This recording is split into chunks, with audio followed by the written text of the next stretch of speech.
नमस्ते आएर भइसिन्छ एकदम हजुरलाई के छ ठिक छ हजुरको सहयोग समर्थन एकदम यसपटक जित्नै पर्यो ल दाजु रिसिभ गर्नु कल गर्छु काठमाडौँ आउँदा पनि जहाँ पनि सहयोग गर्नु होला चिन्नु मलाई पनि घरमै बोलाउनु घरमै बोलाएर खाना मैले नि घर यतै बनाउने भन्नु होइन म सहयोग माग्दिनँ उही गएर बसेर सहयोग माग्छु गएर जाँदैन हामीलाई सहयोग चाहियो लिइसक्नुभयो मैले भेट्नु पर्दाखेरि म भेटेर सहयोग माग्ने हो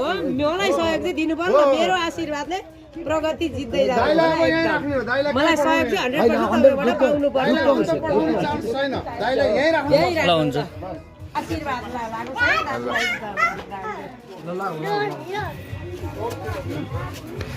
आशीर्वाद दिनु के जित्नु पर्यो मोबाइल छापमा भोट हालेर उहाँलाई जिताउन सकिन्छ अवस्था परिवर्तन गर्नु पर्यो है अब पुरानोलाई छोडेर नयाँलाई जिताउनु पर्यो यो चिन्ह है हाम्रो मोबाइल है